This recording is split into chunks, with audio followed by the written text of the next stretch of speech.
Dan pada saat kita ingin sembuh dari suatu penyakit, tentu ada upaya yang harus dilakukan, yaitu pola hidup sehat. Secara garis besar, pola hidup sehat ini ada 3 poin besar. Kaidah yang pertama yaitu melakukan hal-hal yang baik bagi tubuh. Yang kedua, menghindari hal-hal atau konsumsi yang tidak baik bagi tubuh. Yang ketiga, mengeluarkan zat-zat yang bersifat racun bagi tubuh, yaitu detoksifikasi. Ini 3 poin besar.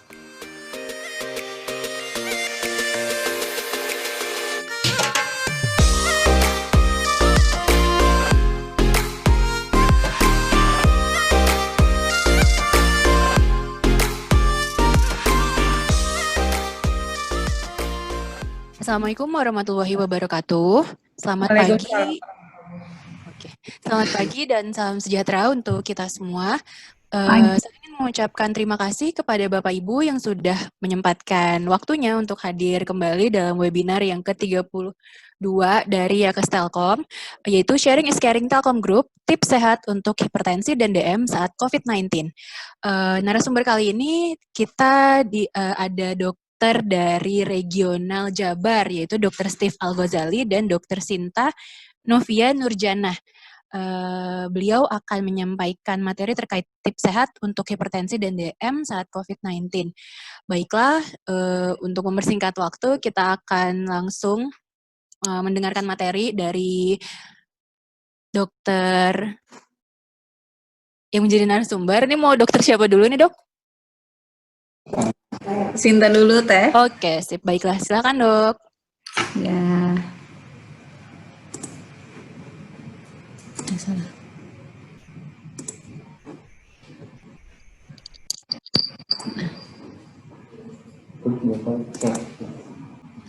Ya, bismillahirrahmanirrahim. Assalamualaikum warahmatullahi wabarakatuh. Selamat pagi, salam sejahtera untuk kita semua. Perkenalkan, nama saya Dr. Sinta Novia Nurjanah dan Dr. Steve akan sharing tentang tips sehat dan aman pada orang dengan hipertensi dan diabetes mellitus pada masa pandemi di era COVID-19 ini. Kita langsung mulai saja ya untuk mengefektifkan waktu. Yang pertama, sebenarnya mungkin semua sudah tahu ya hipertensi itu apa. Jadi hipertensi ini adalah peningkatan tekanan darah yang terjadi di peningkatan distoliknya di atas 140, sedangkan peningkatan diastoliknya di atas 90 mg mHg. Lalu hipertensi merupakan penyakit penyerta yang paling sering terjadi pada COVID-19. Hipertensi ini merupakan penyakit penyerta juga yang meningkatkan resiko infeksi, seperti adanya kerusakan paru, infeksi lainnya juga, dan hingga mengakibatkan kematian pada COVID-19. Belum terbukti bahwa terapi obat antihipertensi akan meningkatkan COVID-19. Obat antihipertensi tetap harus rutin dikonsumsi untuk orang-orang yang memang mempunyai penyakit kronis hipertensi ini. Nah, selanjutnya adalah diabetes atau bahasa awamnya mungkin kencing manis ya. Nah, diabetes ini merupakan suatu kondisi di mana kadar gula atau glukosa dalam darah itu meningkat. Kenapa sih kok bisa meningkat? Karena tubuh itu dia memproduksi insulin. Insulin ini merupakan hormon yang dikeluarkan oleh pankreas dan dia fungsinya untuk memecah gula yang kita konsumsi dari makanan untuk disimpan ke dalam sel, baik dalam hati ataupun dalam sel-sel tubuh lainnya. Itu fungsi insulin. Nah, sedangkan kalau untuk orang yang mengalami diabetes, itu terjadi perubahan, entah itu penurunan produksi dari insulinnya atau adanya penurunan pemanfaatan dari insulin. Itulah yang mengakibatkan badan kita atau tubuh seseorang akan mengidap diabetes. Jika tidak diobati atau tidak terkontrol diabetesnya, maka akan menjadi masalah yang lebih serius. Bisa menjadi jantung, stroke, kebutaan, gagal ginjal. Dan kalau misalnya sudah mencapai ke penyakit-penyakit lainnya, nah ini dia yang akan mengakibatkan menjadi faktor risiko atau memperberat dari diabetesnya sendiri. Untuk pada saat kita lagi periksa-periksa nih, kok kita taunya diabetes itu dari mana sih? Nah, sebenarnya kalau untuk nilai normal pada saat pemeriksaan lab seperti biasa yang kita lakukan rutin di poli-poli atau di klinik-klinik kesehatan, kita bisa lihat dari hasilnya itu kalau gula darah puasa di range antara 70 sampai 100. Kalau kita puasa dari 8 jam sampai 10 jam. Kalau untuk 2 jam makan itu range-nya di bawah 140, itu yang masih normal. Gitu. Nah, ini dia. Kenapa sih orang-orang yang mempunyai penyakit kronis itu termasuk faktor risiko yang berat terhadap COVID-19?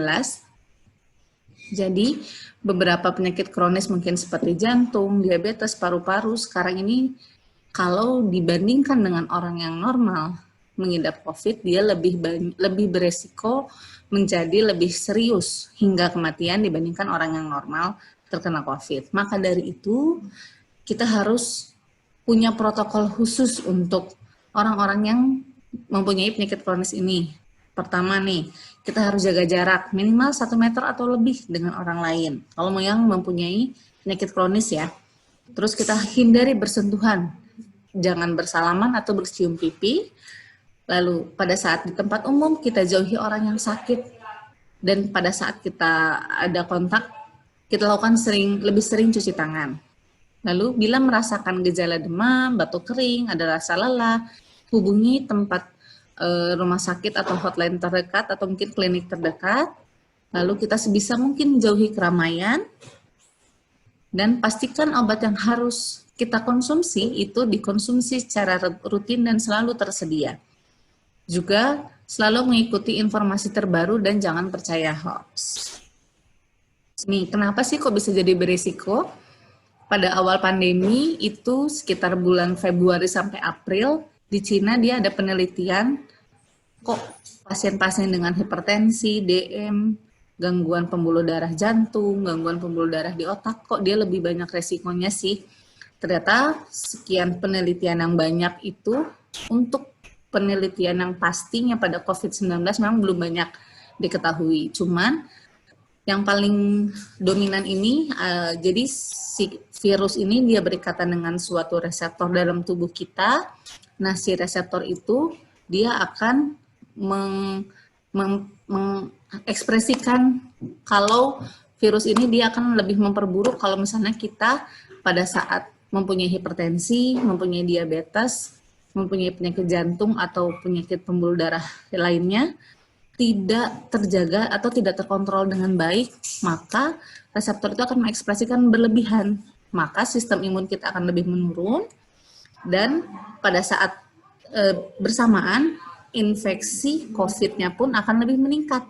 Gitu. Maka disertakanlah penyakit yang kronis tadi dengan COVID, maka akan lebih berat dan lebih buruk untuk kedepannya untuk yang penyakit kronis. Ini yang paling penting nih, yang harus kita lakukan pada masa pandemi COVID ini untuk yang hipertensi. Yang pertama, menerapkan pola hidup sehat. Pola hidup sehat pada orang yang hipertensi itu kayak apa aja sih? Sebenarnya kalau nggak masa pandemi pun tetap harus menerapkan pola hidup sehat. Yang pertama, kita batasi konsumsi natrium yang banyak mungkin pada garam-garam itu kita batasi, atau makanan kaleng seperti sarden, kornet itu juga itu tinggi natrium, itu kita harus batasi.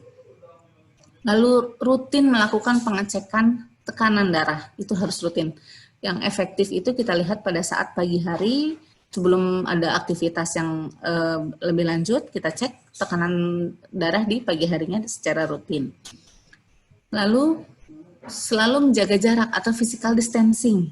Ini, jadi minimal kalaupun misalnya kita istilahnya kepepet atau misalnya memang harus keluar rumah, kita harus tetap jaga jarak 1-2 meter dengan orang lain. Lalu jaga kebersihan dengan mencuci tangan dengan sabun atau hand sanitizer dan selalu gunakan masker. Langkah-langkah pencegahan bagi penyandang DM di masa pandemi COVID. Sebenarnya nggak beda jauh sama dengan yang hipertensi ya. Tetap jaga kondisi tubuh, minum obat yang teratur, dan jaga pola makan. Jadi jangan mentang-mentang di rumah makan aja ada yang di rumah, semua dimakan. Kita tetap harus jaga pola makannya, dengan jumlah makanan dan juga jenis makanannya juga harus kita lihat untuk yang DM. Lalu lakukan physical distancing, sering mencuci tangan dengan air mengalir juga sabun selama 20 detik atau lebih. Kenapa sih harus pakai sabun dan air mengalir? Karena jenis virus corona yang COVID-19 ini dia bisa hilang dan bisa larut dengan dilarutkan oleh sabun.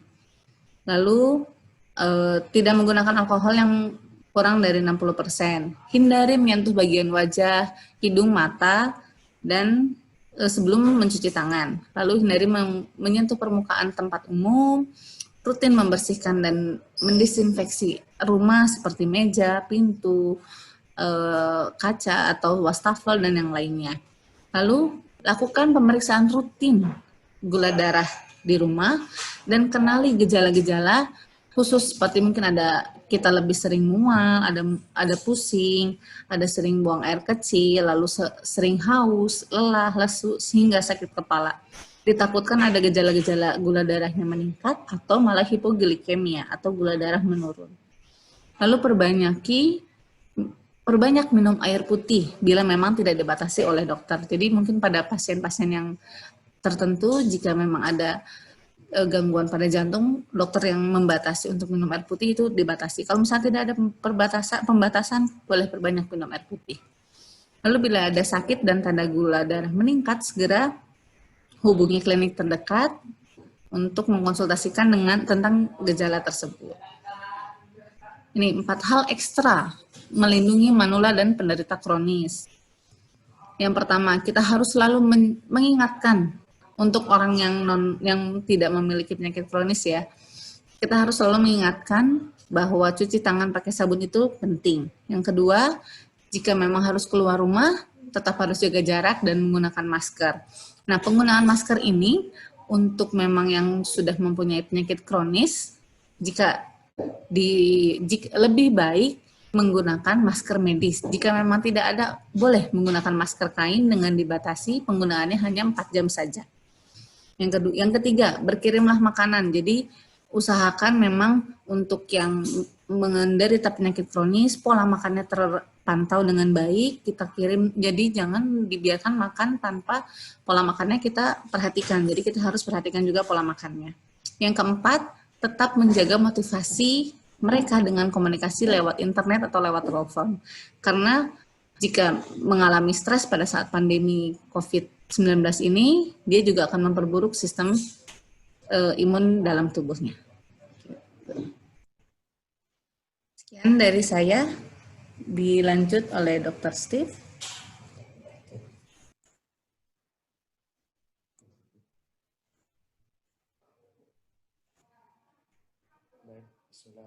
Assalamualaikum warahmatullahi wabarakatuh. Alhamdulillah rabbil alamin wassalatu wassalamu ala Rasulillah wa alihi wa ashabihi ajmain. Rabbi sholli sadri wa yassir li amri warzuqni tatamil lisani yafqahu qawli.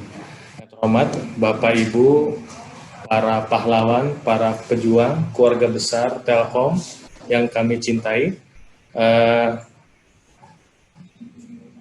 Bapak Ibu, banyak pertanyaan yang diajukan ke kami terkait dengan kondisi hipertensi, darah tinggi, ataupun gula.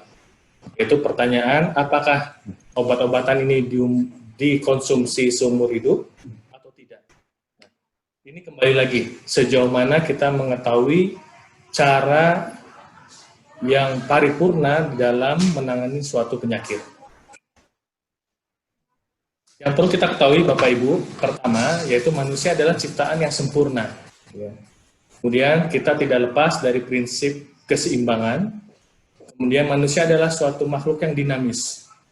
Dan pada saat kita ingin sembuh dari suatu penyakit, tentu ada upaya yang harus dilakukan, yaitu pola hidup sehat.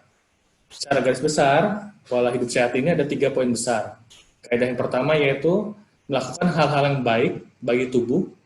Yang kedua, menghindari hal-hal atau konsumsi yang tidak baik bagi tubuh. Yang ketiga, mengeluarkan zat-zat yang bersifat racun bagi tubuh, yaitu detoksifikasi. Ini 3 poin besar.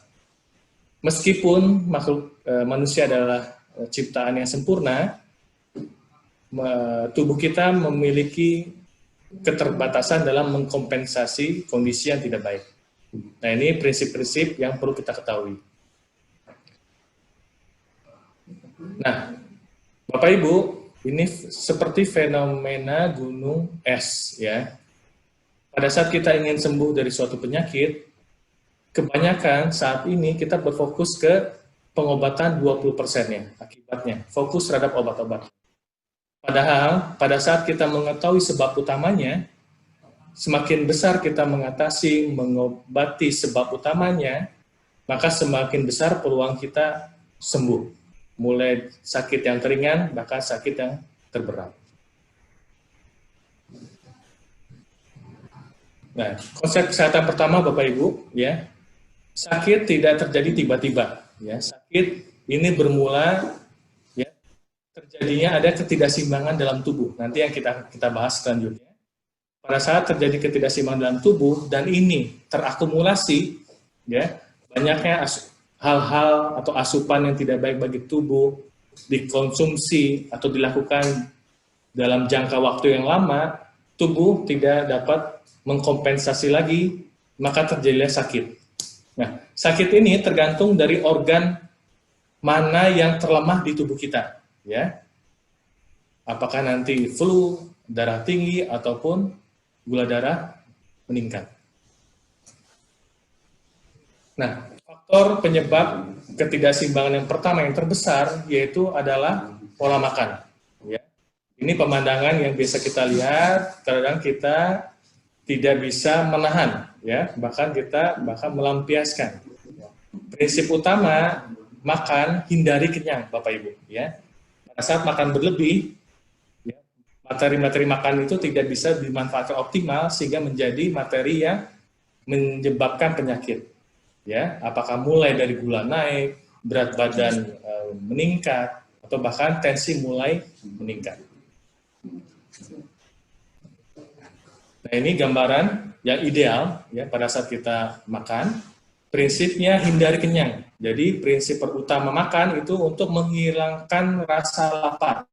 Sebaiknya protein salah satu saja, ya, apakah itu daging ataupun daging sapi atau ayam, salah satunya, agar tubuh tidak bingung untuk memproses mencernanya.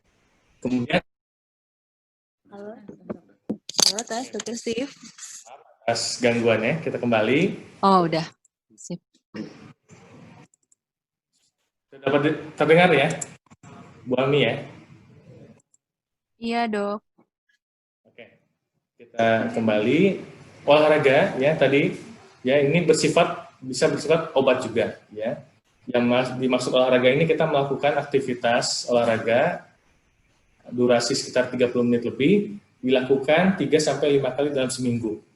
Yang perlu kita ketahui Bapak Ibu ya, manfaat olahraga selain badan jadi segar yaitu ada oksigen yang masuk dalam tubuh kita dan ini bermanfaat sebagai obat ya. Aliran darah lancar ya sehingga organ-organ makin bagus.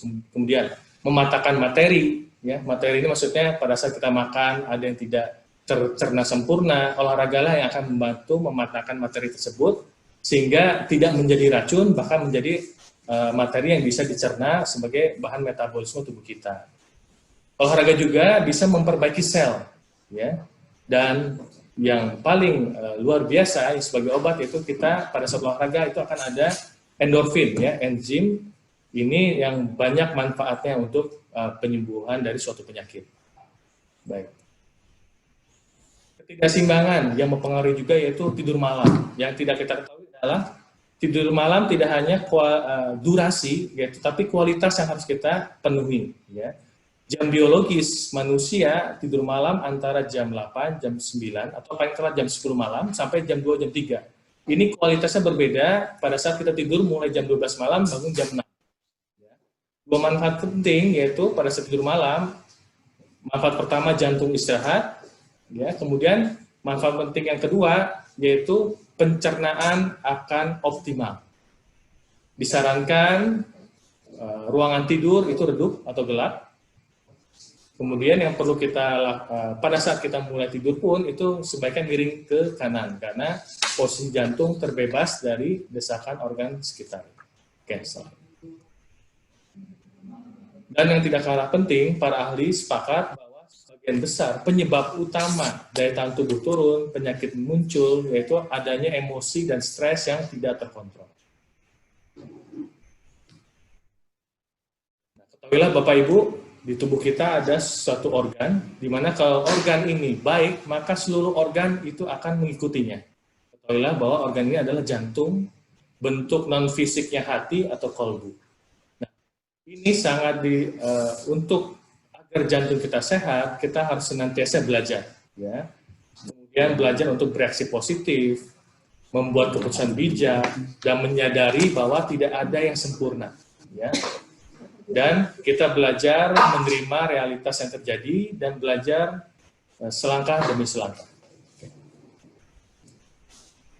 Nah, ini faktor eksternal Bapak Ibu. Ya, 80% itu kita bisa kendalikan faktor internal. Eksternal, yaitu kita perhatikan lingkungan kita, sahabat kita, teman-teman kita, itu lebih banyak membuat kita positif atau malah membuat kita kebiasaan yang tidak baik. Jadi pilih-pilihlah lingkungan dan teman. Ini bisa kita lihat, ya. Kita perlu mengontrol emosi kita. Sebaik mungkin kita di posisi yang senang, happy, karena energi itu akan merata ke seluruh tubuh dan ini baik untuk tubuh kita, ya, untuk aliran darah, daya tahan tubuh. Tapi bukan berarti kita tidak boleh sedih, boleh. Yang kita upayakan pada saat sedih hanya sesaat, ya, kita dominasikan lagi dengan perasaan-perasaan yang positif, ya. Prinsipnya keseimbangan itu terjadi. Terakhir, ya, Bapak Ibu, apapun penyakit kita yang perlu kita latih yaitu kita menerima kondisi kita menerima dahulu, tidak menolak, dan kita berdoa, ya, berdoa kepada Tuhan yang Maha menyembuhkan. Kemudian kita lakukan pola hidup sehat, ya. Pola hidup sehat, Kemudian kita mengintrospeksi diri kita. Kira-kira penyebabnya apakah pada diri kita ini? Apakah kurang, apakah pola makan, apakah karena ada stres emosi yang belum tertangani, atau kombinasi dari hal-hal tadi. Ya. Kemudian, lakukan yang terbaik. Ya. Jadilah person yang terbaik bagi lingkungan sekitar. Dan yang terakhir, tidak menyerah. Penyakit perlu proses untuk penyembuhan. Sekian mungkin yang bisa saya sampaikan. Mungkin nanti untuk penjelasan lebih detail kita akan masuk ke sesi tanya jawab. Terima kasih. Subhanakallah wa bihamdika asyhadu alla ilaha illa anta astaghfiruka wa atubu ilaik. Assalamualaikum warahmatullahi wabarakatuh.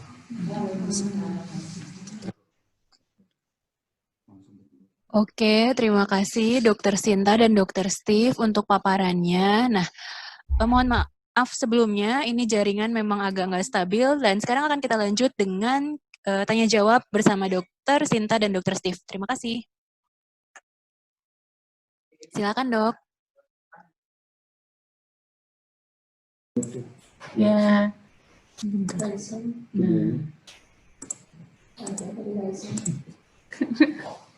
Oke, ya buat rekan-rekan semua yang mau bertanya boleh ada raise hand sama nanti di kolom Q&A-nya.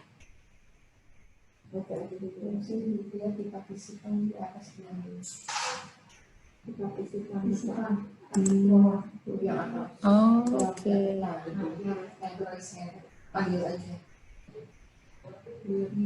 Boleh buat Bu untuk raise hand dulu. Didahulukan yang raise hand ya. Boleh buat Mbak Irni Yulita Sari.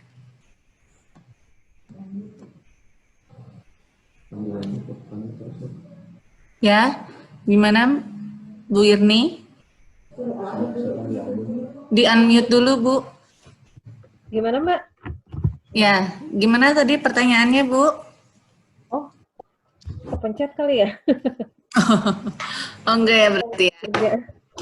Oke, berarti mungkin selanjutnya buat Pak Muhtar Kadir.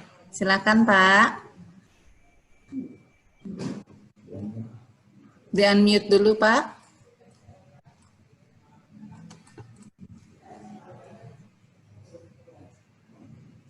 Ya, Pak Muhtar Kadir. Silakan.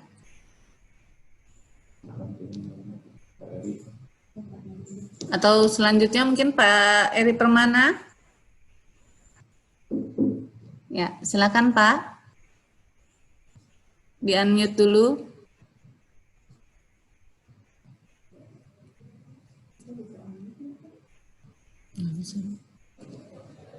Assalamualaikum warahmatullahi wabarakatuh. Waalaikumsalam warahmatullahi wabarakatuh. Selamat pagi Dr. Sip, Dr. Stinta. Saya Eri Permana. Usia saya 63 tahun, tinggi 163 dengan berat badan 54, LIPI saya 80 cm.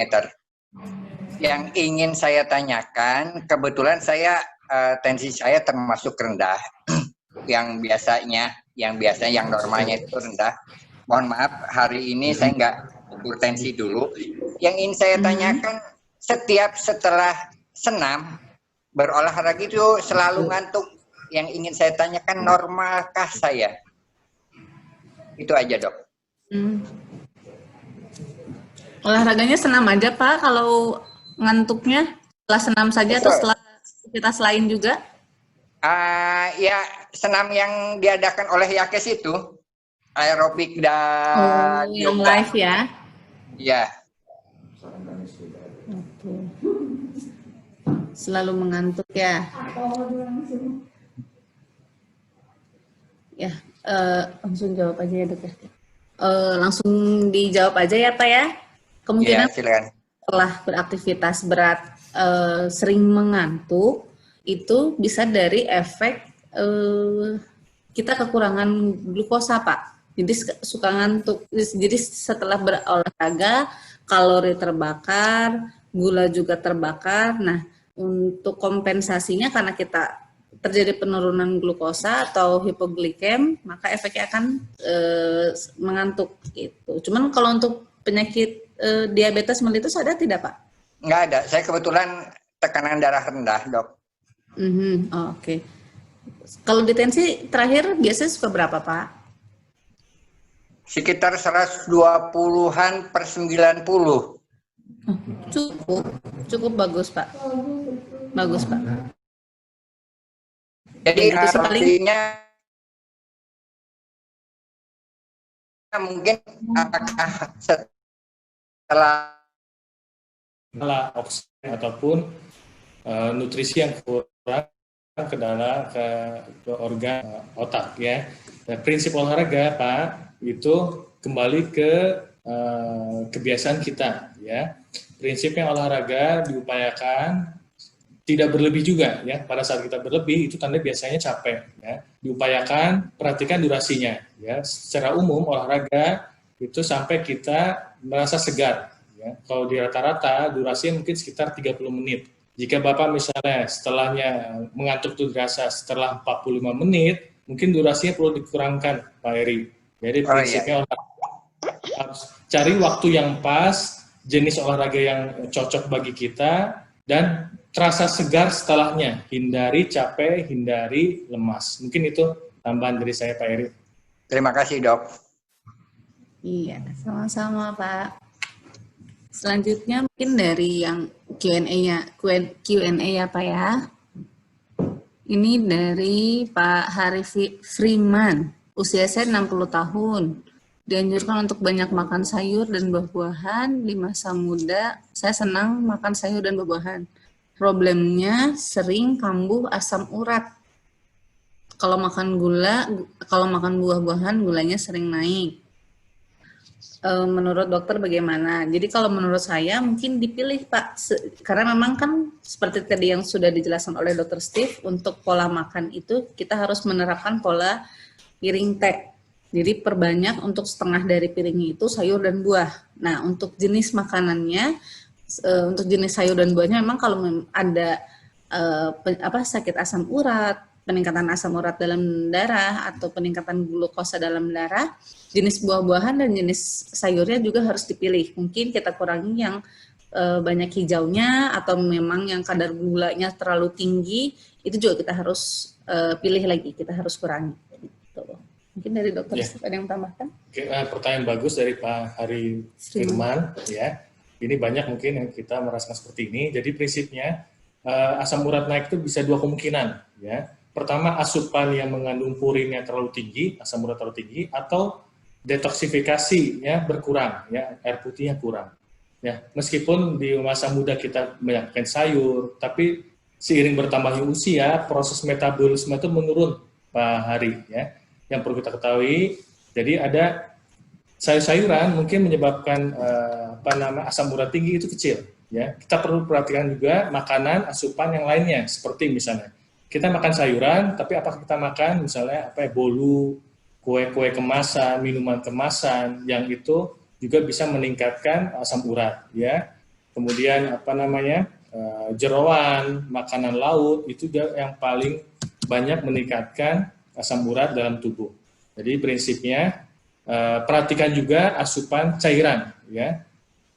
Kadang kita makan sayur, tapi pada saat kita minumnya kurang, buang air kecilnya juga sedikit, itu asam urat tidak hanya dari makanan saja, tapi proses metabolisme tubuh kita. Nah, singkat istilahnya racun lah. Pada saat racun itu tidak dikeluarkan, nah itu salah satu yang menyebabkan asam urat.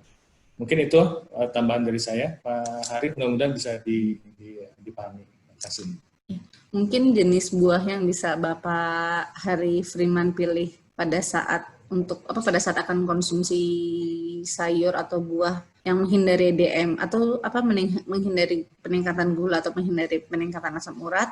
Kalau dari yang buah-buahan mungkin bisa pilih apel, alpukat, pisang, itu indeks gulanya lebih aman. Terus kalau untuk sayur-sayuran bisa pilih seperti mungkin wortel, timun, atau selada, paprika, itu lebih aman untuk penderita asam urat. Itu aja contoh, mungkin sedikit contohnya. Itu mungkin kembali ke raise hand buat Bu Rosniati. Silahkan Bu.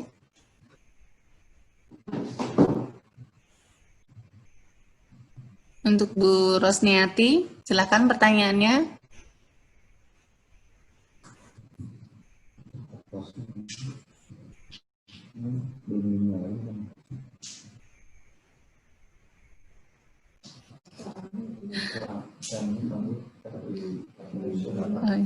Mbak Mi.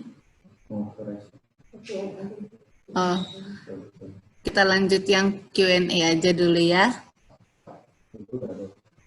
Oh ya, boleh Bu Rosniati dinyalakan saja suaranya, di unmute.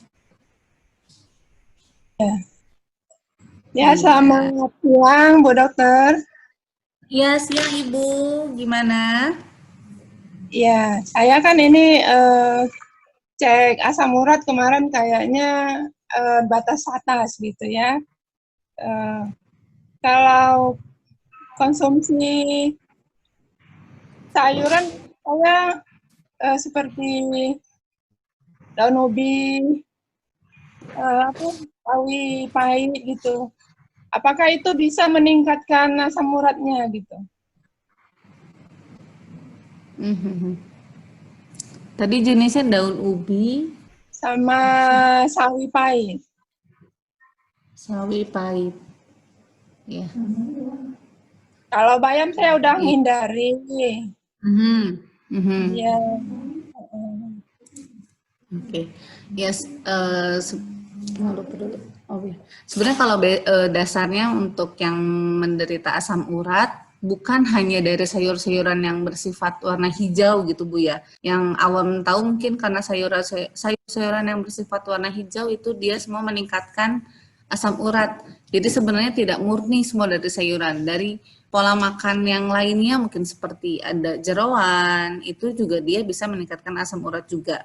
Sama tadi yang sudah disampaikan oleh Dr. Steve, konsumsi kurang air putih pun dia juga akan sedikit berkontribusi karena untuk metabolisme asam uratnya tidak begitu sempurna, tidak total untuk dipecah asam uratnya. Nah, kalau untuk daun ubi, kalau saran saya sih memang agak dikurangi saja Bu ya, untuk konsumsinya bisa diperbanyak di yang konsumsi mungkin wortel, lobak, atau mentimun, untuk jenis sayuran yang lebih aman. Ya gimana Bu? Sawi putih gitu dok ya? Ya betul. Itu juga lebih aman untuk kol merah gitu, Bu. Kol ungu itu lebih aman untuk yang penderita asam urat. Kalau kacang-kacangan dok, saya seneng emang kacang ini, kacang tanah gitu. Nah, itu juga harus dikurangi sih Bu. Gitu. Oh, ya. Masih banyak makanan lain yang lebih enak Bu. Mungkin Makasih dok. Tambahan aja Bu Iya. Rosniati tadi, diperhatikan juga asupan cairan.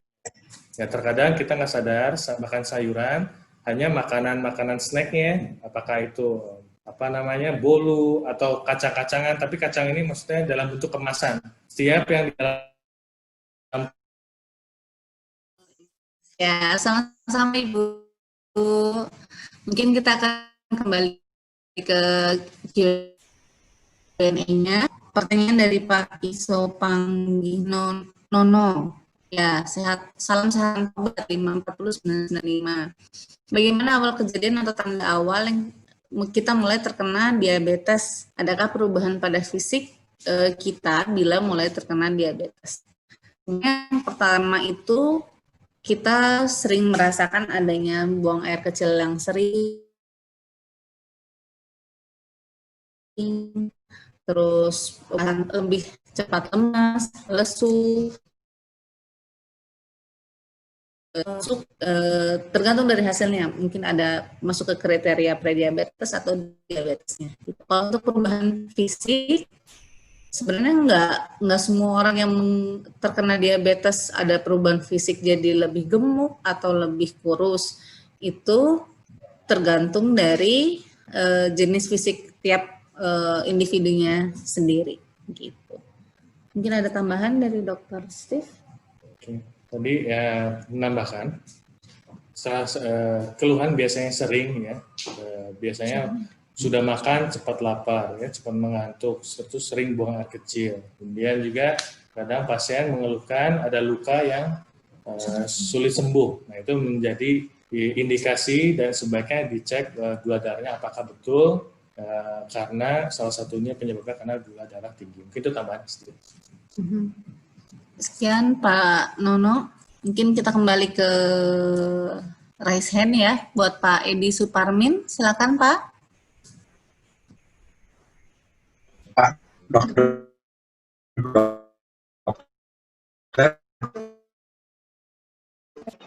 aja kan sekarang sedang berkembang yang namanya halo ya Pak, gimana? Kan sedang berkembang yang namanya stem cell. Apakah itu bisa merupakan harapan bagi penderita penyakit seperti ini? Terima kasih.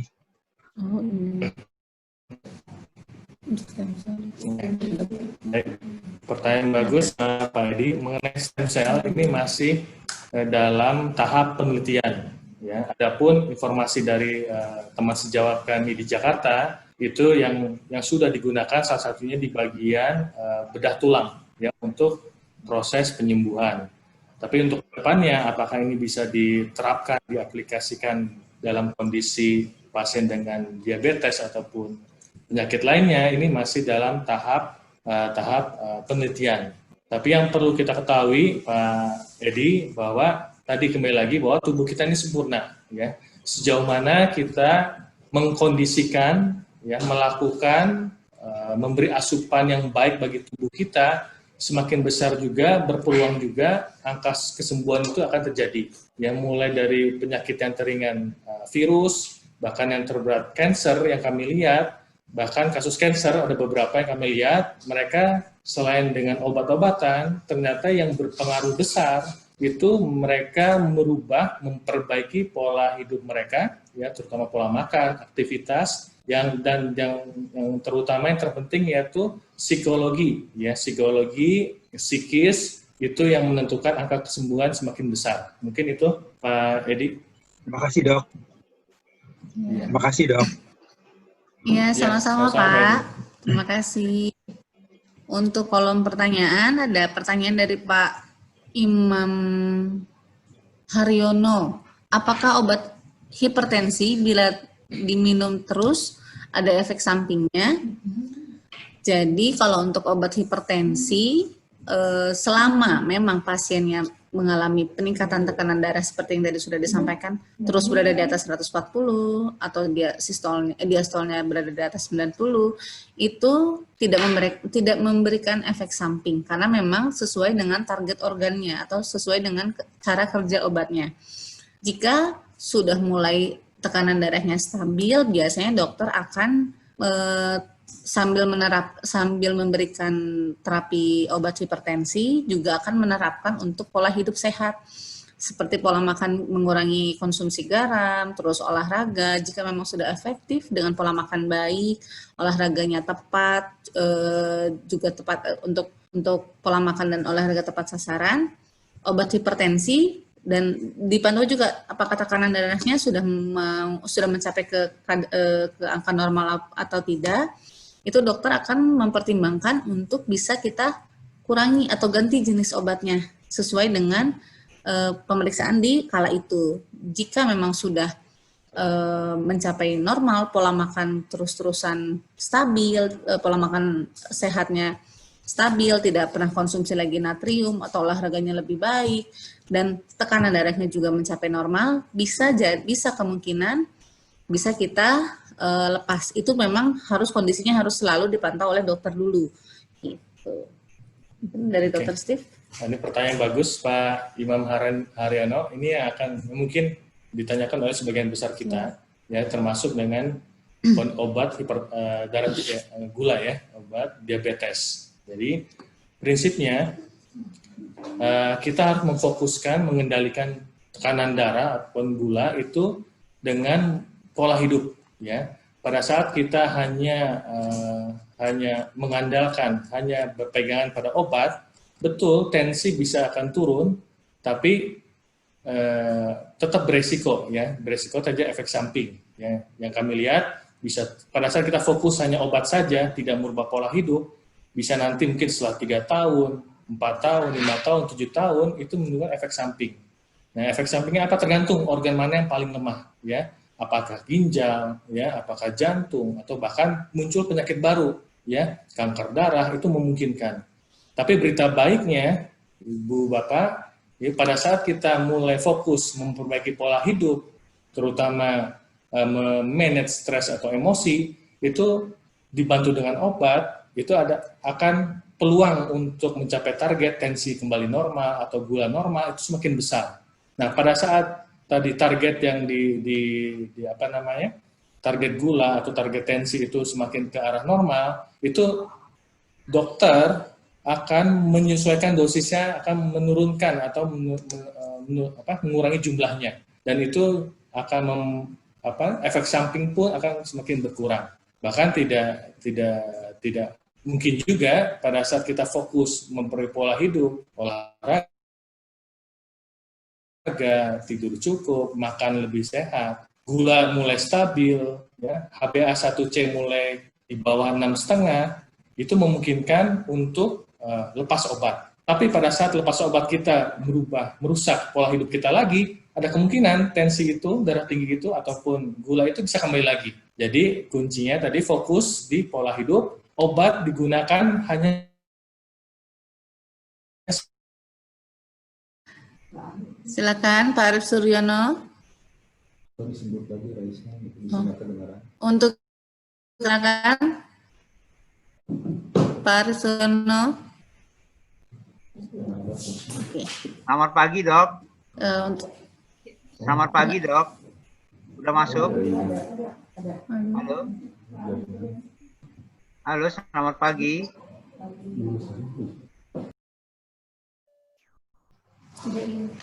Silakan Pak Arif. Selamat pagi, Ibu. Selamat pagi, Ya, Dok. pagi, Pak. Saya kan selama ini kita selalu melihat bahwa kalau orang hipertensi pasti dia diabetes, atau kebalikannya diabetes pasti orang hipertensi. Pertanyaan saya, apakah selalu orang yang hipertensi atau orang yang diabetes itu akan mengalami kedua-dua penyakit tersebut? Terima kasih, Dok. Itu saja pertanyaannya. Oke. Mungkin tadi mau diulangi, apakah orang yang dengan diabetes atau hipertensi akan mengalami keduanya gitu ya, Pak?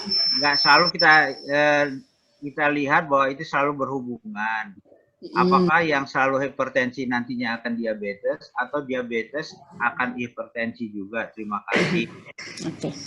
Iya. Jadi kalau untuk selalu berhubungan keduanya sih tidak selalu ya, Pak ya.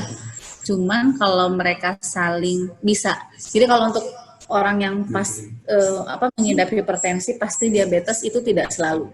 Cuman bisa kemungkinan kalau orang yang mengidap diabetes itu akan mengalami juga hipertensi atau begitupun sebaliknya, karena memang tergantung dari pola makan seseorang tersebut dan pola aktivitas juga. Jadi kalau untuk saling berkaitan selalu saling berkaitan sih tidak gitu. Kalau dari Dokter Steve? Ya, pertanyaan bagus Bapak. Jadi tidak selalu, tapi berpeluang pada saat salah satu apakah hipertensi, diabetesnya itu tidak diatasi, dia akan menarik penyakit-penyakit lainnya. Ya, contohnya hipertensi. Ya, kalau kita hubung-hubungkan pada saat kita punya darah tinggi, tidak ditangani dengan baik, salah satu darah tinggi itu dampak ke organ yang berhubungan dengan diabetes yaitu pankreas, bisa saja terjadi insufisiensi aliran atau oksigen ke dalam pankreas. Pada saat tensi tadi yang menyebabkan aliran darah ke pankreas itu tidak baik, maka akan mengganggu pankreas menghasilkan insulin sehingga terjadilah diabetes. Itu bisa terjadi.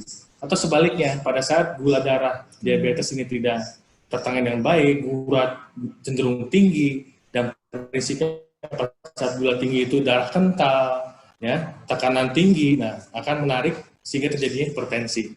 Tapi yang kita perlu fokuskan, Pak, yaitu cari penyebab utamanya apa. Kita hipertensi, penyebab utamanya gula apa? Apakah karena memang pola makannya sering berlebih, sering kenyang, ya, ataukah aktivitas yang berlebih, atau dari sisi misalnya yang lain yang perlu kita atasi. Mungkin itu, Pak. Terima kasih, Dok. Ya, sama-sama, Pak.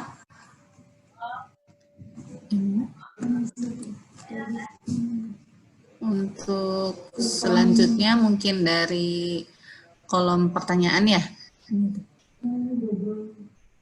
Ini tadi untuk Pak Muslih. Untuk Pak Muslih Masruri, saya seorang penderita diabetes. Saya rutin minum obat pagi, siang, dan malam. Namun sebagai orang saya yang sudah umur terkadang lupa. Misalnya pagi lupa diminum. Pertanyaan, apakah obat yang kelupaan yang pagi itu bisa didouble dengan yang siang atau apakah tidak perlu didouble? Kalau untuk obat diabetes yang rutin diminum 3 kali sehari, itu misalnya Bapak pada saat konsumsi obat yang paginya kelupaan, terus yang ingatnya pada saat mau makan siang, itu baiknya tidak di-double, Pak. Ditakutkan kalau untuk obat diabetes di-double akan terjadi penurunan glukosa yang begitu drastis. Gitu. Jadi saran saya, kalau misalnya jenis obat yang sama itu tidak perlu di-double. Kalau misalnya jenis obat yang berbeda, mungkin pada orang yang jantung, ada pengencer darahnya paginya lupa, ingatnya siang, nggak apa-apa, siangnya diminum. Kalau untuk obat diabetes, dengan jenis obat yang sama, terus yang paginya kelupaan, ingatnya yang mau makan siang, itu tidak perlu di-double. Nggak apa-apa, untuk yang pagi, kita berdoa aja semoga gula yang dalam darahnya normal, gitu. Mungkin dari Dokter Steve. Ya. Sebaiknya ya bagi pasien yang menderita diabetes menyediakan alat ini ya untuk memeriksa aku cek ya agar pada saat lupa minum obat dicek dulu apakah tinggi ya, baru kita minum obat. Mungkin itu.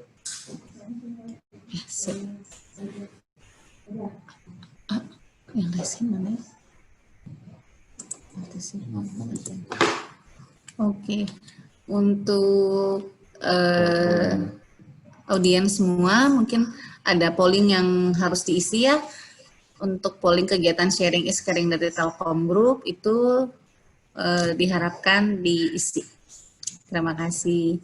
Selanjutnya mungkin dari raise hand, boleh dari Pak Fatur Rahman, silakan.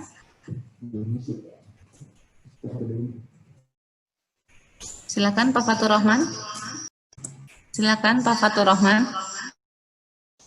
Buat Pak Muhtar Kadir, silakan. Unmute-nya dibuka, Pak. Pak Muhtar Kadir, silakan. Mungkin selanjutnya boleh Mbak Widya dari Yakes, silakan. Ya, di unmute aja dulu. Bu Widi, silakan. Halo. Gimana Mbak? Suaranya kurang keras? Ya, mungkin lanjut dari kolom pertanyaan aja ya, dari Pak Azril Aziz. Usia saya 54 tahun. Tensinya 130 sampai 140 per 90 kalau pakai tensi digital. Kalau yang manual 120. Pernah minum obat amlodipin, tetap efeknya kepala sering berat. Ada saran, Dok? Jadi untuk mungkin Bapak sering mengeluhkan kepala sering berat ya. Jadi untuk konsumsi amlodipin ini memang harus dilakukan untuk yang tensinya dinilai tinggi, konsultasi kembali ke dokter, diperiksa kembali tensinya secara rutin setiap hari. Lalu untuk konsumsi obatnya dilakukan rutin setiap malam kalau untuk konsumsi amlodipin 5 mg-nya. Lalu yang paling penting adalah pola makannya Pak, pola makan dan pola aktivitasnya. Untuk pola makannya kita harus jaga dari konsumsi makanan yang tinggi natrium. Untuk konsumsi garamnya per harinya itu tidak boleh lebih dari 1 sendok teh untuk konsumsi garamnya, dan untuk jenis makanannya pun kita harus pilih-pilih. Hindari makan makanan yang bersumber dari makanan kaleng atau makanan cepat saji, itu juga harus dikurangi. Dan pola aktivitas pun untuk kegiatan olahraga tergantung dari individunya, dipilih bisa tergantung, mungkin ada yang ada kesulitan mungkin pada kaki atau apa, itu bisa disesuaikan. Tetapi untuk durasinya harus paling optimal mungkin 30 sampai 45 menit gitu. Jadi ini ada tambahan dari Dr. Steve? Baik, mungkin tambahan Pak, selama tensi di bawah 140 per 90 ya, seharusnya tidak ada keluhan sakit kepala ya. Perlu diperhatikan juga, lihat sebab-sebab kemungkinan apa saja, apakah sering sakit kepala ini berhubungan tensi atau dari faktor lainnya. Ya, ini perlu dilakukan, dievaluasi dulu Pak Azril ya, dilihat kemungkinan apa, apakah sebelumnya kurang istirahat, sebelumnya makan makanan yang nggak sehat. Karena prinsipnya selama tensi di bawah 140 per 90 itu tidak ada keluhan. Hanya evaluasi saja apa kemungkinan yang lainnya. Mungkin itu.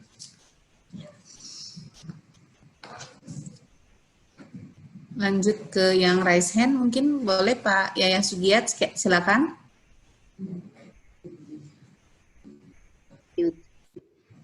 Selamat pagi, Dok. Halo?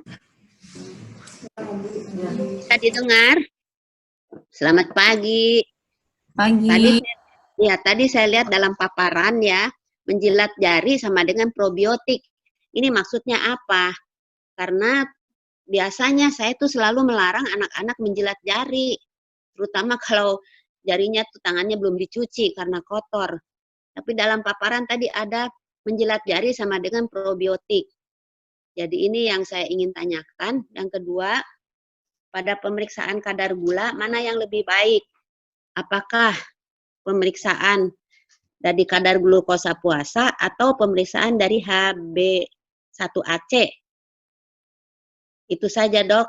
Terima kasih.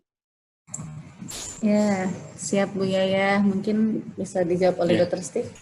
Ya, baik Bu ya, pertanyaan yang baik, pertanyaan yang bagus. Jadi menjilat jari yang tadi dipaparkan itu tentu pada saat kita makan itu kita mencuci tangan dulu ya. Dan kenapa itu sebagai prebiotik? Di penelitian, Ibu, itu ternyata ada penelitian membandingkan antara kuman-kuman, karena tubuh kita terdapat kuman, ya, dibandingkan antara tangan kiri dan kanan, ya, ternyata tangan kanan itu cenderung ada agak mikrobiologi yang baik yang bisa membantu pencernaan. Jadi disarankan pada saat kita makan dengan, tentu sebelumnya cuci tangan dulu, ya, kemudian kita makan pakai tangan. Nanti terakhir itu bisa kita jilat tangan kanannya, ya, karena itu terdapat mikrobiotik yang baik bagi pencernaan, ya, karena penelitian seperti itu. Kemudian tadi yang kedua, apakah baik menggunakan gula puasa atau HbA1c? Untuk mengevaluasi, ya, gula darah kita dalam kondisi dalam jangka waktu 3 sampai 6 bulan itu sebaiknya HbA1c. Nah, itu bisa mengevaluasi sejauh mana ibu kita pola makannya atau asupannya cukup tidak, bagus tidak untuk efek ke tubuh kitanya. Jadi masing-masing punya manfaat yang berbeda, Bu. Ya, untuk evaluasi jangka panjang HbA1c, tapi untuk kondisi akut itu kondisi yang kita evaluasi segera itu bisa mencerminkan juga untuk pengobatan berikutnya seperti apa. Tambahan, Dokter Sinta? Mungkin tadi ya yang pemeriksaan dari gulanya untuk lebih efektif di gula puasa. Karena memang kalau untuk yang tadi yang sudah dijelaskan, kalau untuk HbA1c itu untuk memantau apakah efektivitas dari pengobatan pengobatan obat diabetes sama pola aktivitas, ada pola makan terakhir dalam 3 bulan, apakah terjadi peningkatan pola makan yang kurang baik atau tidak. Gitu.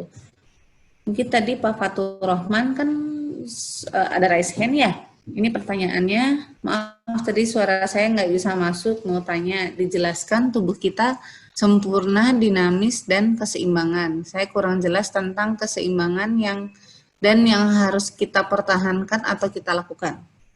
Mungkin dari Dr. Steve. Ya, baik Pak Fatur Rahman. Jadi konsepnya kita pada saat kita ingin sehat, kita harus menjaga banyak faktor, karena kita sehat itu tidak dipengaruhi oleh satu faktor saja, tapi multifaktor, ya. Faktor apa saja yang bisa membuat tubuh kita sehat, yaitu pertama tadi, ya, keseimbangan dari aktivitas. Aktivitas ini harus pas, ya. Pada saat aktivitas, apakah itu olahraga atau aktivitas sehari-hari yang membuat kita capek, nah prinsipnya aktivitas itu berlebih tidak baik bagi tubuh kita jika berlebih itu dalam jangka panjang, ya.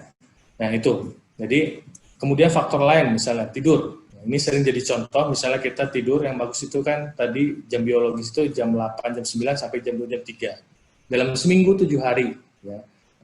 Apabila kita begadang misalnya, dalam seminggu itu 2 hari, sisa harinya 5 hari bisa tidur cepat, nah insya Allah tubuh masih bisa kompensasi. Artinya apa? Daya tahan tubuh kita masih bagus dan kita jauh dari penyakit. Tapi pada saat dalam 7 hari itu kita begadang 5 hari atau 6 hari, tidur di atas jam 10, ya, sisa dalam seminggu 2 hari itu kita bisa tidur cepat. Nah, tubuh lambat laun itu akan kehilangan kemampuan kompensasi, dan pada saat itu tubuh akan sakit. Ya. Keseimbangan apalagi makan, ya, makan ini itu boleh, ya.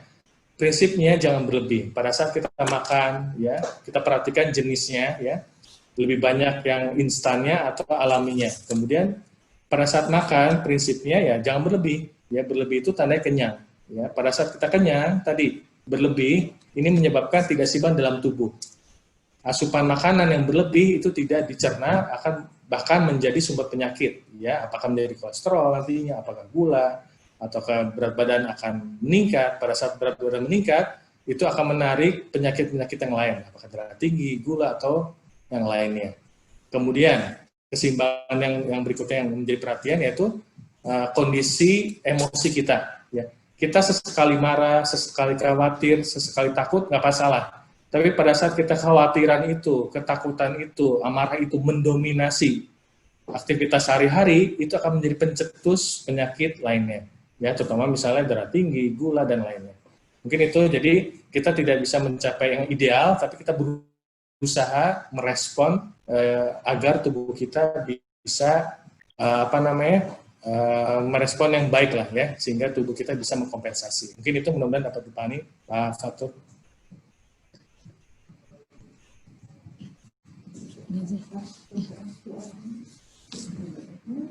Oh, belum.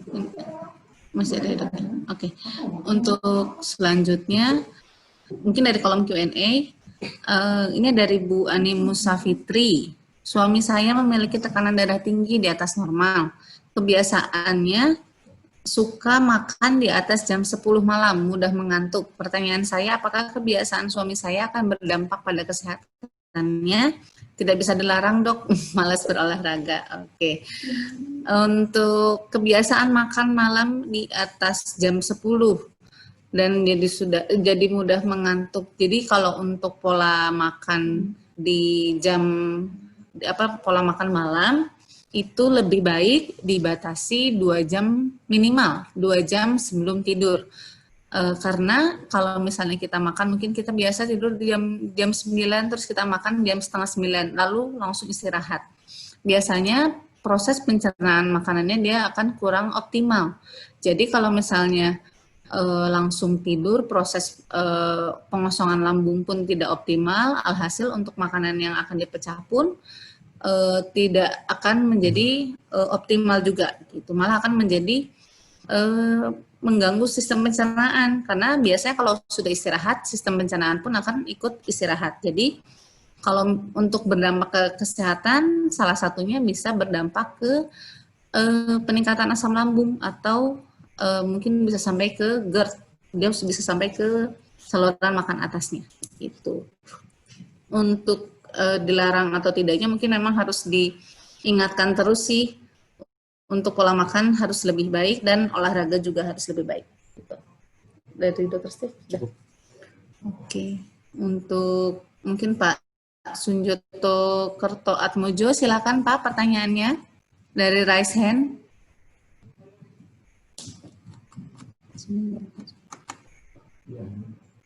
Iya Pak, di-unmute dulu Pak.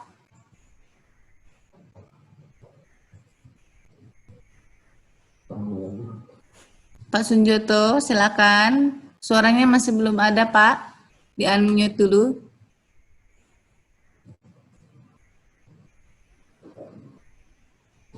Silakan Pak.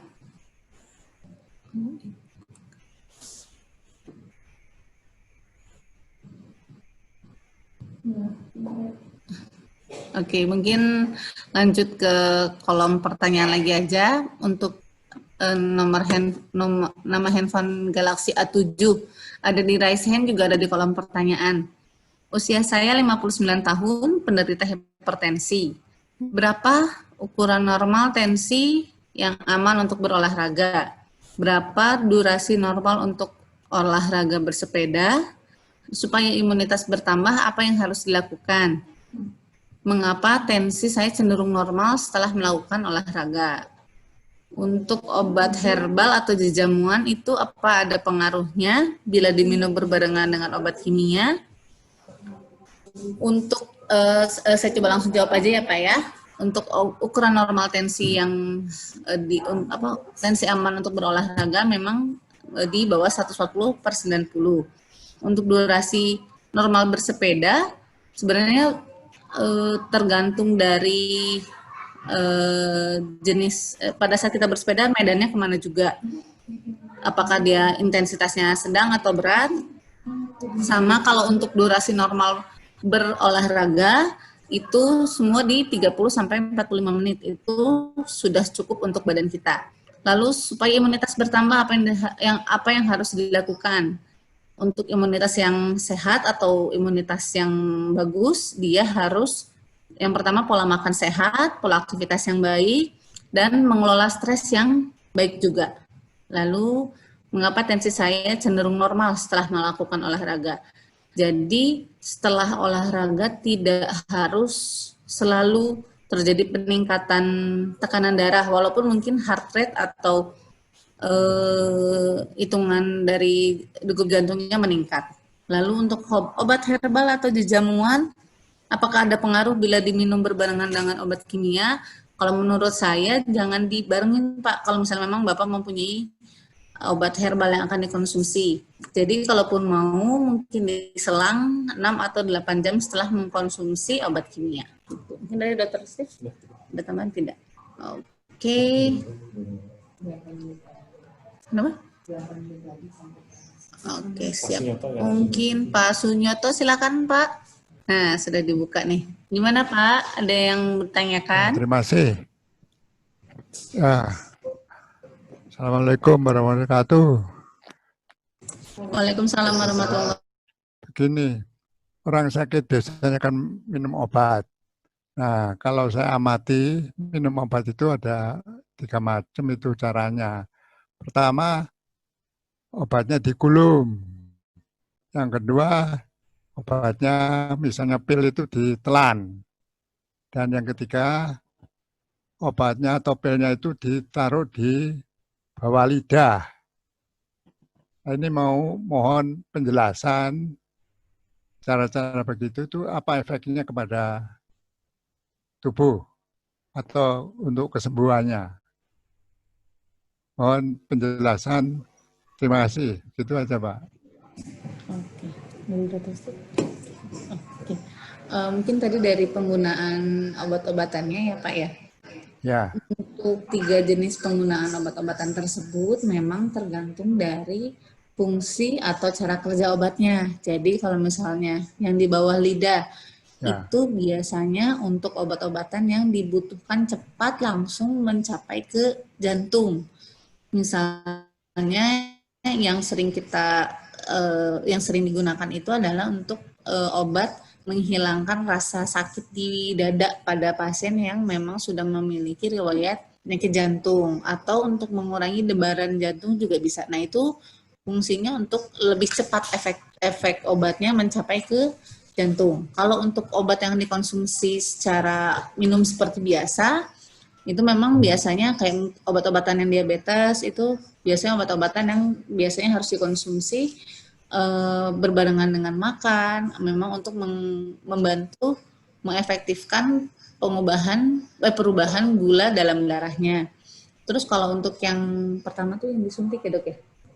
Jenis obat yang disuntik itu juga sama, mungkin kalau untuk obat yang disuntik pada penggunaan insulin biasanya juga untuk mengefektifkan agar insulinnya lebih efektif pada saat membantu mengubah gula dalam darahnya, maka diberikan secara suntik. Jadi memang tidak semua obat disamaratakan harus diminum secara lewat mulut atau di bawah lidah, memang tergantung dari cara kerja obat tersebut. Gitu, Pak. Terima kasih.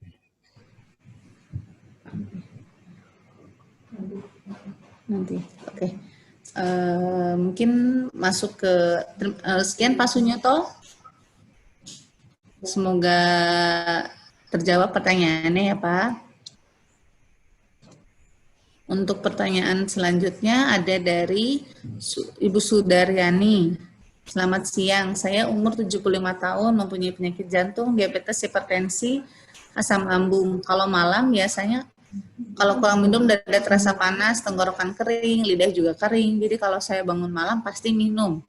Dan sering minum tersebut saya setiap 1 jam. Sekali pasti buang air kecil. Kadang sering makan bisa 3-4 kali buang air kecil. Bagaimana solusinya agar buang air kecil kalau malam berkurang karena mengganggu tidur saya? Kalau untuk konsumsi air, saran saya untuk mengurangi dada panas, tenggorokan kering, lidah juga kering, mungkin bisa diefektifkan pada saat siang hari. Ini kecuali mungkin Ibu ada penyakit bengkak jantung dan memang sudah dilarang terlalu banyak konsumsi air ya oleh dokter. Kalau misalnya memang masih aman untuk konsumsi air oleh dokter, boleh diperbanyak di pagi, siang, dan sore sebelum tidur. Jadi tidak akan mengganggu pola tidur Ibu. Jadi tidak akan mengganggu pada saat istirahat buang air kecil untuk bangun untuk buang air kecil. Jadi kalau untuk dada terasa panas, tenggorokan kering, lidah juga kering, mungkin bukan hanya kurang dari minum saja Bu, bisa dari asam lambungnya. Jadi mungkin harus kita perhatikan apakah terapi asam lambungnya sudah baik sama pola makan. pola makan kita kurangi yang santan, pedas-pedas, mungkin yang bersifat kafein, dan yang seperti ragi-ragi, roti juga itu harus dibatasi. Gitu. Mungkin buat Pak Sakri Sentot, silahkan untuk raise hand-nya. Silakan Pak Sakri Sentot dibuka dulu mute-nya, Pak. Silakan Pak Sakri Sentot. Suaranya dibuka dulu. Bisa ya? Halo? Iya Pak, silakan. Saya mau tanya nih. Saya kan kadang-kadang tinggi 120, 140 kadang ya. Atasnya, bawahnya 90, kadang 80. Halo? Halo, Bu? Silakan Pak. Beberapa bulan ini saya minum Kandarin 16. Kandarin 16, kemudian saya kok merasa ketinggian, kadang-kadang suka pusing gitu kan, kepala itu. Terus kalau akhirnya saya beli sendiri ke apotek, terus kemudian ada dokter di apotek, saya tanya, ini sebaiknya saya punya Kandarin 16 apa saya turunkan. Akhirnya saya beli yang Kandarin 8. Cuman kata dokter itu menyampaikan malamnya Bapak sebelum tidur minum Kandarin 8, dicoba tahap bertahap. Paginya bangun tidur sekitar jam 7-8, setelah sarapan pagi minum amlodipin yang 5 mili. Nah, itu mudah-mudahan akan membawa kebaikan Bapak katanya. Apa ini dibenarkan nggak secara medis, Dok? Terima kasih. Kombinasi obat. Nah, baik Pak Sakri. Ya. Jadi sebaiknya Bapak kembali ke dokter yang meresepkan, ya. Kemudian kalau saran kami, Bapak perhatikan sebaiknya Bapak tensi tinggi itu di waktu-waktu apa, ya. Jadi saran kami pertama Bapak menyediakan alat ukur tensi yang digital, atau bisa dengan adaptor. Bapak buat catatan sendiri, ya, pagi hari Bapak berapa, siang hari Bapak berapa, sore, malam berapa. Ya, lakukan itu selama seminggu. Ya, tapi kalau ada keluhan yang sangat mengganggu karena tinggi, itu sebaiknya segera berobat dahulu, biar agar nanti bisa lebih lanjut oleh dokter kemungkinan apa, penyebab apa yang menyebabkan tekanan itu naik. Ya, jadi kembali lagi karena setiap darah tinggi itu penyebab utamanya beda. Ya, penanganannya beda, kemudian terkadang dokter meresepkan obat untuk 2 minggu pertama, itu melihat dievaluasi dulu, ya, apakah efektif enggak, apakah cocok enggak. Jadi sebaiknya Bapak kembali dulu ke dokter, tempat Bapak pertama kali berobat, agar dievaluasi lebih lanjut, karena kita tidak bisa menyamaratakan kasus hipertensi. Jadi saran saya Pak Sakri, jadi pertama buat dulu catatan, mudah-mudahan ada alat ukur di rumah, lakukan tensi pagi, siang, sore, malam, ya, lakukan seminggu. Tapi kalau ada keluhan tadi segera berobat dulu agar ditangani lebih awal. Begitu, Pak Sakri. Ya, terima kasih Dok. Ya, sama-sama Pak. Mungkin sudah pukul 11 lewat ya Pak, Ibu semua. Mungkin ada pertanyaan yang lainnya ini. Gimana Mbak Mi, apakah bisa dilanjut atau tidak? Bisa Dok, masih ada sampai 11.05 masih boleh ngejawab pertanyaan dulu. Nanti setelahnya tinggal closing statement. Mungkin bisa dipilih 2 pertanyaan terakhir Dok sebelum closing statement. Gimana? Oh, 2 pertanyaan terakhir boleh ya? Oke, terima Mungkin kasih. Satu dari raise hand, satu dari Q&A-nya ya. Dari raise hand boleh Pak Heri, silakan. Selamat pagi dokter.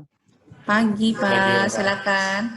Saya mau tanya, usia saya 60 tahun.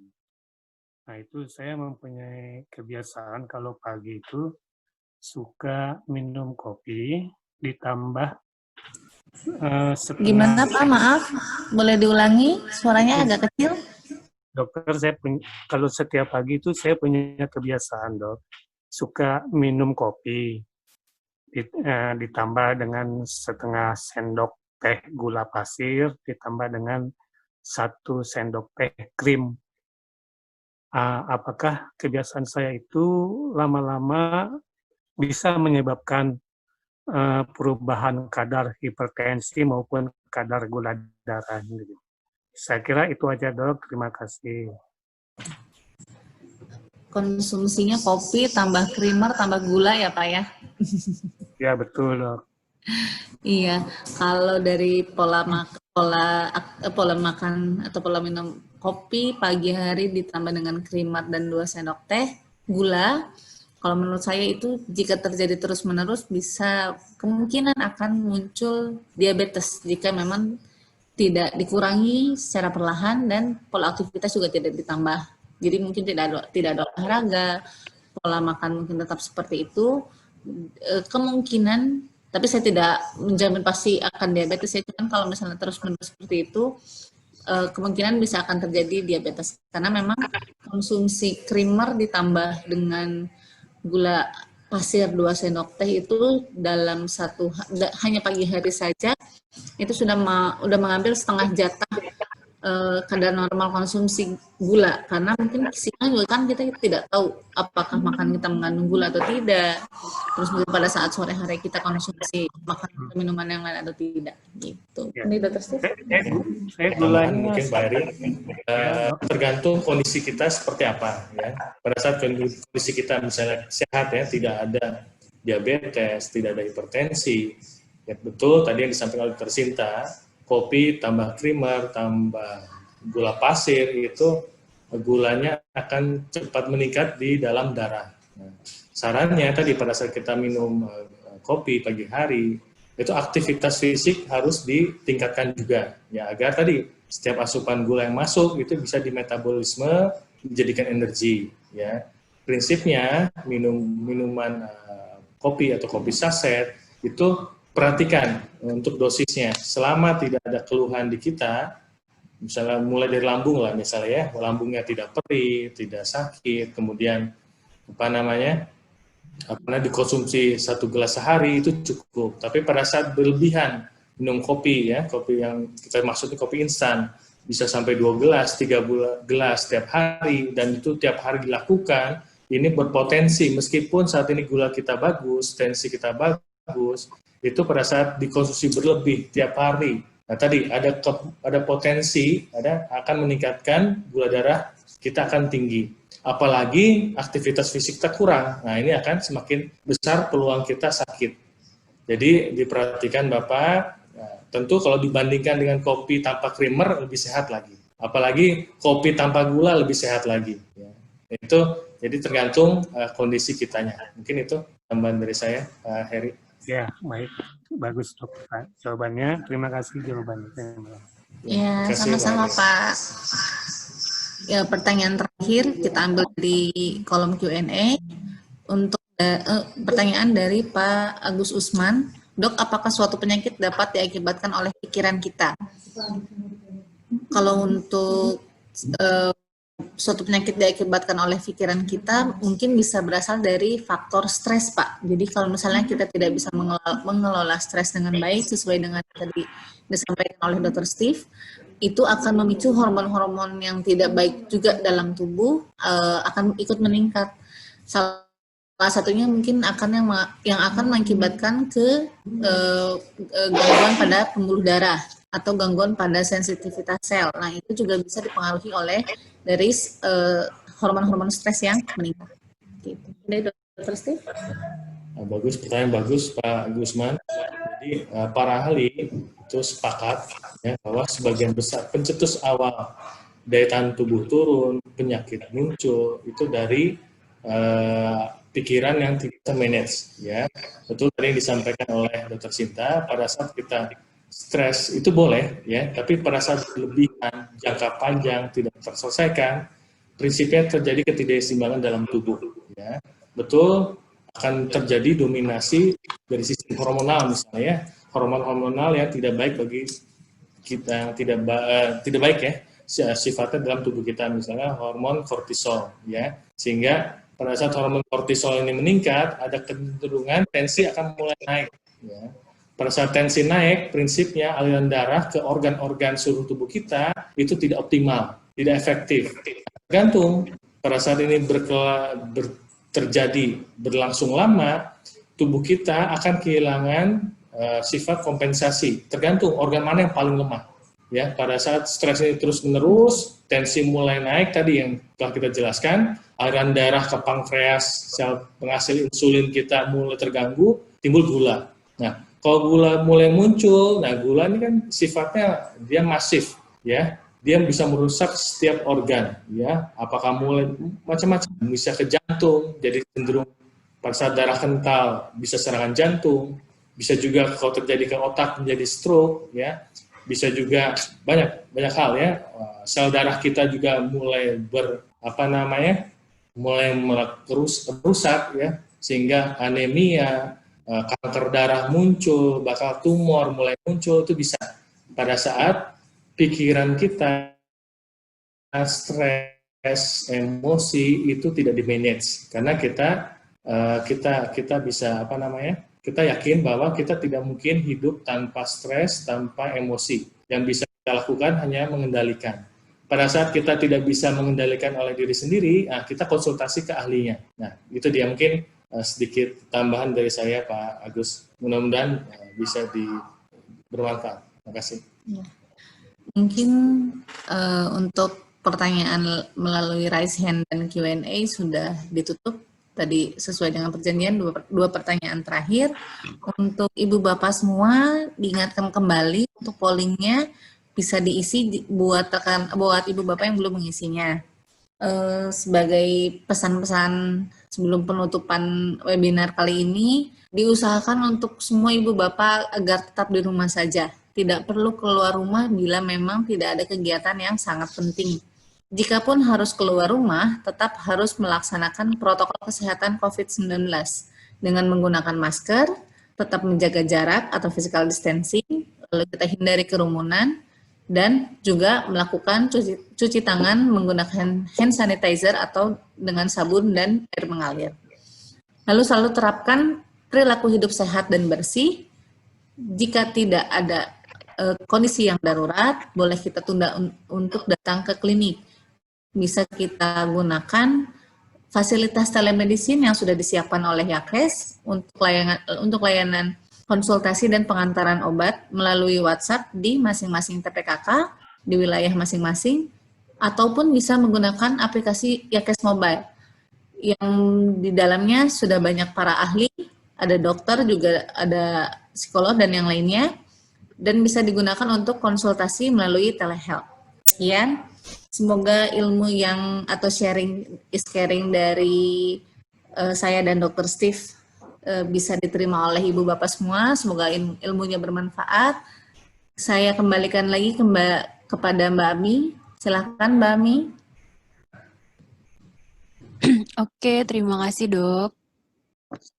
Baiklah Bapak Ibu, kita sudah sampai di penghujung acara. Seperti yang tadi sudah disampaikan juga oleh Dr. Sinta, saya hanya ingin mengingatkan kembali bahwa new normal atau yang kemarin aja baru diganti lagi sama Pak Yuri sebagai adaptasi kebiasaan baru, itu tuh bukan berarti bahwa kita udah kembali ke dalam kondisi normal seperti sedia kala, bukan seperti itu, tapi keadaan saat ini adalah mengajak kita untuk beradaptasi dengan protokol kesehatan yang ada, dan tetap di rumah aja kalau misalnya tidak ada keperluan yang mendesak untuk keluar. Baiklah, kegiatan hari ini ditutup. Selama penutupan juga nanti polling tetap dibuka, jadi jika ada yang belum mengisi polling, silahkan diisi kembali pollingnya. Assalamualaikum warahmatullahi wabarakatuh. Sampai jumpa di webinar hari Kamis. Terima kasih.